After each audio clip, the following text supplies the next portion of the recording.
같이 삽시다 프로그램에서 출연진들과 완벽한 호흡을 보여줬던 박원숙이 그동안 감춰왔던 희귀병을 털어놓았습니다. 박원숙은 1983년부터 메니에르병을 앓았으며 지난 2018년 프로그램에서 보건소를 찾아 건강검진을 받는 도중 의사에게 자신이 메니에르병을 앓고 있다고 고백했는데요.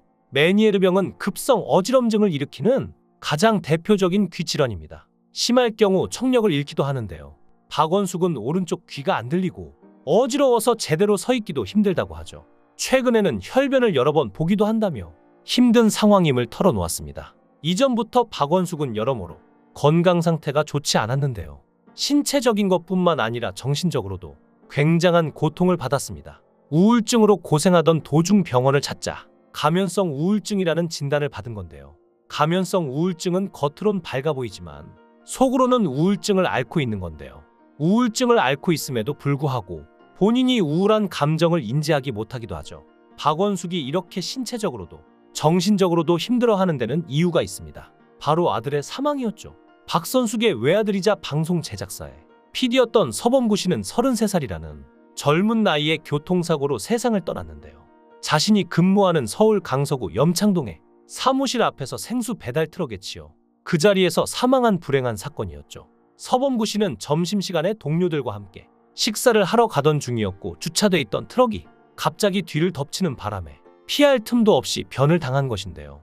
당시 흥분에 박터전내를 촬영 중이던 박원숙은 소식을 듣고 시신이 안치된 목동 이대병원 영안실로 달려왔으나 아들의 죽음을 확인하고는 실신에 이를 정도로 통곡해서 주위를 안타깝게 했습니다. 서범구 씨는 박원숙이 홀로 키워온 외아들인데다 아내와 4살 난 딸을 남기고 떠났기에 그 슬픔은 이루 말할 수가 없었겠죠. SBS 측은 박원숙을 위로하고 고인의 혼을 달래는 의미에서 흥분의 박터전내의 방송분에서 서범구 씨의 조이문구를 자막으로 내보내고 박원숙이 출연하는 촬영분을 서 씨의 발인 이후로 연기했는데요. 빈소에는 성우 양지훈, 탤런트 최명길 등 평소 박원숙과 친분이 있는 연예인들이 들러 박원숙을 위로했으며 후배 연기자인 김유미, 김래원 등의 발걸음도 이어졌습니다. 참으로 가슴 아픈 사고가 아닐 수 없는데요. 사실 한편 박원숙은 아들의 교통사고 당시 아주 조금 다쳤다, 차에 조금 부딪혔다 라고 전달받았기 때문에 촬영이 있는데 나중에 가면 안 되겠느냐고 말했지만 이상하게도 병원에서는 계속 오라고 말했다고 합니다. 그래서 급하게 찾아가서 들은 게 바로 아들의 사망 소식이었죠. 아들을 황망하게 떠나보내고 슬픔에 빠져있던 박원숙은 의문의 전화 한 통을 받았는데요. 박원숙 선생님이죠? 라고 상대방이 말했고 누구냐고 물어보자 상대방은 선생님한테 맞아야 되는 사람입니다 라더니 아무 말 없이 눈물을 흘렸다고 합니다. 박원숙은 이상한 느낌이 들고 무섭고 섬뜩한 마음에 전화를 끊었는데 이제 와서 생각해보니 그날 사고를 낸 운전사인가 싶다는 생각이 들었다는데요. 박원숙은 그동안 아들의 죽음을 덮고 가까스레 회복하고 있던 중이었기에 이렇게 연락이 와 더욱 가슴이 아팠다고 합니다. 하지만 박원숙은 아들을 잃은 상처를 아직도 회복하지 못하고 있습니다. 부모가 죽으면 산에 묻지만 자식이 죽으면 가슴에 묻는다는 속담처럼 자식이 부모보다 먼저 죽는 일은 인생에서 손꼽히는 무엇보다 참혹한 일입니다. 이런 경우에는 참척이라는 단어를 사용하는데 참혹할 참에 슬플 척을 써서 자식을 잃은 부모라는 직접적인 표현 대신 간접적이고 완곡하게 너무나도 참혹하고 슬픈 감정으로 돌려서 말하는 것으로 너무나도 슬프고 비참한 심정이라 어떻게 말로 표현할 수 있는 단어가 없으니까 이런 단어가 만들어졌다고 하는데요. 이런 슬픔을 이겨낼 수 있는 사람이 과연 몇이나 될까요? 그래서인지 박원숙은 아들을 보내고 손녀에게도 관심을 가지지 않았다고 합니다. 영덕까지 장거리 운전한 손녀를 만난 박원숙은 반가운 마음에 손녀를 꼭 끌어안았는데 박원숙은 손녀에게 학생으로서 공부 잘하고 올바르게 자라줘서 정말 고맙다, 잘 커준 것만으로도 고맙다며 지금과 같은 상황을 꿈도 못 꿨다고 했는데요. 손녀를 초등학교 입학 전에 보고 고등학교 1학년부터 다시 연락을 시작했기 때문입니다. 이제 못 보내는구나라며 새 생활을 응원했는데 지금 이렇게 만나게 된 것이었죠. 본인이 생각할 때 빵점짜리 엄마고 아들에게 못해준 게 너무 많기 때문에 아들에게 못해준 걸 손녀에게 다 해주면서 한풀이를 한다고 하는데요. 그러면서 박원숙은 그룹 샤이니키를 좋아하는 손녀를 위해 SM 엔터테인먼트에 가서 사진을 얻어서 준 적도 있다고 하죠. 자식을 잃은 슬픔을 가진 연예인으로는 고 송혜가 있는데요. 라디오를 17년간 열심히 하던 때 하나뿐인 아들을 잃었죠. 한남대교 공사 도중 대학교 2학년이었던 아들이 오토바이를 탔는데 갑자기 병원에서 연락이 와갔더니 아들은 수술실로 들어갔고 빈 이동 침대만 있는데 머리를 감쌌던 붕대들만 수북했는데 그걸 제대로 볼 수가 없었다고 합니다. 아들이 수술실에서 아버지 살려주세요 외쳤는데 그걸 서서 바라보는 게 참 힘들었고 6시간을 넘긴 수술 끝에 혼수 상태에서 깨어나지 못하고 세상을 떠나고 말았습니다. 송해는 아들을 잃은 슬픔에 극단적인 선택까지 하고 말았는데요. 아들을 잃은 이후 모든 걸 내려놓고 지내다 남산에 올랐는데 알 수 없는 기운에 홀려 아들도 없는 세상 왜 사냐는 환청을 들은 건데요.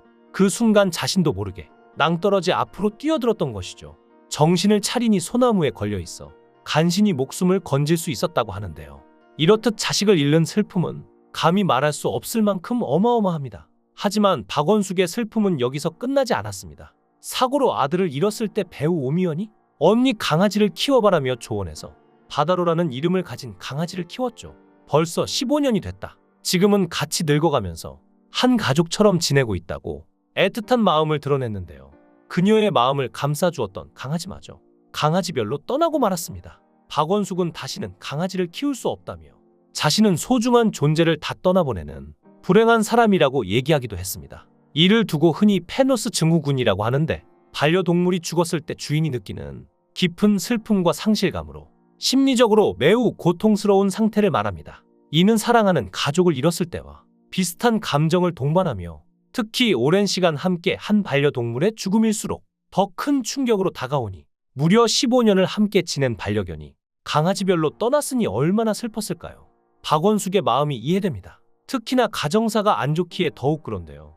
두 번의 결혼 모두 전 남편들의 사업 실패로 결국 이혼으로 끝났는데 이 당시 막대한 빚을 진 남편들 덕분에 채권자들이 방송국까지 와서 돈 갚으라고 난리를 부려 마음고생을 하기도 했죠.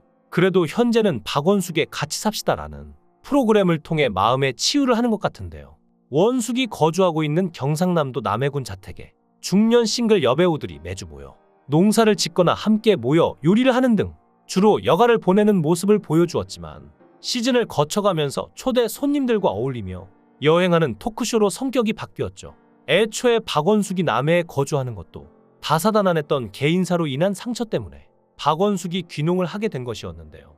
전 남편들의 사업 실패로 인한 빚을 갚느라고 고생을 했고 아들은 교통사고로 요절한 데다 손녀는 며느리가 재혼을 한 뒤로 연락이 끊겨 결국 혼자가 되었다는 생각에 조용한 곳으로 떠난 것이었죠. 그래도 박원숙의 남의 집에서 배우들과의 좌충우돌 동거기가 호평을 받아 꽤 오랜 기간 방영 중이며 KBS 1TV 방송임에도 평균적으로 5%의 시청률을 유지하고 있는데요.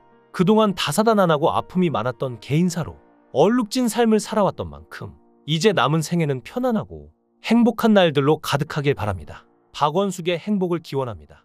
여러분의 생각은 어떠신가요? 댓글로 여러분의 생각을 달아주시면 감사하겠습니다. 강산TV였습니다.